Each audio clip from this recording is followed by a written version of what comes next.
চাকরি প্রত্যাশী আমার ভাই ও বোনেরা, আসসালামু আলাইকুম। আশা করি সকলে ভালো আছেন। বাংলাদেশ অভ্যন্তরীণ নৌ পরিবহন কর্তৃপক্ষ, যেটা সংক্ষেপে আপনারা BIWTA বলে ভালো চিনেন, সব থেকে ভালো চিনেন। এটা কিন্তু 2025 সালে 25/9/2025 একটা নিয়োগ বিজ্ঞপ্তি প্রকাশ করেছিল, সকলে অবগত আছেন। ওইখানে 30 ক্যাটাগরিতে বেশ কিছু পদে কিন্তু নিয়োগ বিজ্ঞপ্তি প্রকাশ করেছে।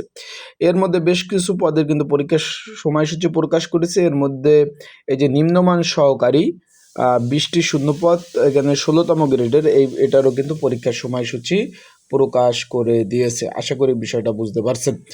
এখন যারা পরীক্ষার্থী রয়েছেন, পরীক্ষার প্রিপারেশন প্রস্তুতিমূলক সাজেশন আছে, সেটা কিভাবে নেবেন, কতটুকু কমন উপযোগী হবে, সেই বিষয়ে আজকের এই ভিডিওর মাধ্যমে আলাপ আলোচনা করার চেষ্টা করবো। তাহলে ভিডিওটা শুরু থেকে শেষ পর্যন্ত দেখার চেষ্টা করবেন। ইনশাল্লাহ গুরুত্বপূর্ণ তথ্যবলী বিষয়বলী এই ভিডিওর মাধ্যমে আপনারা জানতে পারবেন। এখন এখানে নিম্নমান সহকারী, এটা 16তম গ্রেডের একটা চাকরি, 20 জন লোক নেবে।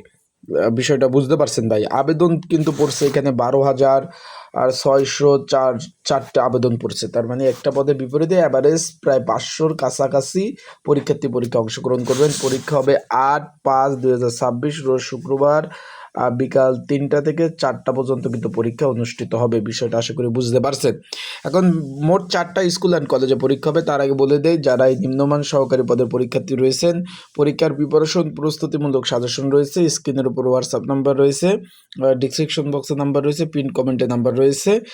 এই নাম্বারে আপনারা হোয়াটসঅ্যাপে মেসেজ করে যোগাযোগ করে সাজেশন নিয়ে পড়তে পারবেন। এছাড়াও আপনারা যারা এডমিট কার্ড ডাউনলোড করতে পারেন, আমার সাথে যোগাযোগ করতে পারেন, এডমিট কার্ড ডাউনলোড করে দেবো। পরীক্ষার হলে কী কী ডকুমেন্ট কাগজপত্র লাগবে সেটাও বলে দেবো। তার আগে আমি একটু বলে দিই আপনাদের, যারা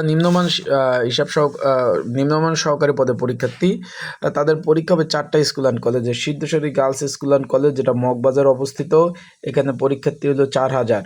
তারপরে হচ্ছে আজিমপুর সরকারি গার্লস স্কুল অ্যান্ড কলেজ, এখানে পরীক্ষার্থী 3,000। তারপর ইঞ্জিনিয়ারিং স্কুল অ্যান্ড কলেজ, এখানে পরীক্ষার্থী 2,800। তারপর হচ্ছে ধানমন্ডি সরকারি বয়েজ হাই স্কুল, এখানে পরীক্ষার্থী 2,800। মোট পরীক্ষার্থী এখানে দাঁড়িয়েছে 12,604 জন পরীক্ষা অংশগ্রহণ করবে। আর পরীক্ষাটা অনেকে জিজ্ঞেস করছেন, ভাই লিখিত হবে না MCQ হবে? অনেকে আমাকে ফোন দিচ্ছেন, তাদের জন্য বলতে চাই, ভাই পরীক্ষাটা সম্পূর্ণভাবে লিখিত আকারে পরীক্ষা অনুষ্ঠিত হবে। এখানে কোনো MCQ পরীক্ষা হওয়ার সুযোগ নাই, MCQ পরীক্ষা হবেও না। তাই আপনারা যারা পরীক্ষার্থী রয়েছেন, আপনারা লিখিত পরীক্ষার প্রিপারেশন প্রস্তুতি নেন। আর একটা বিষয় হলো যে ভাই, তাহলে আরেকটা বিষয় আপনারা অনেকে জানতে চাচ্ছেন যে ভাই পরীক্ষার হলে কী কী ডকুমেন্ট কাগজপত্র নেব দূর দূরান্ত থেকে যে যাব। এডমিট কার্ড আর কলম, আর কোনো কিছু প্রয়োজন নাই। আবারও বলতেছি, শুধুমাত্র এডমিট কার্ড আর কলম নিয়ে যাবেন, আর কোনো কিছু প্রয়োজন নাই। এই দুইটা হলে এনাফ, এই দুইটা দিয়ে আপনার পরীক্ষা দিতে পারবেন। তাই সকলে ভালো থাকবেন, সুস্থ থাকবেন, চোখ রাখবেন আমার ইউটিউব চ্যানেলে। আর আরেকটা বিষয় হলো, পরীক্ষার হলে কিন্তু ভাই মানে পরীক্ষা শুরু হওয়ার পর পরীক্ষার হলে প্রবেশ করতে পারবেন না। তাই পর্যাপ্ত পরিমাণ সময় নিয়ে পরীক্ষার হলে যাবেন।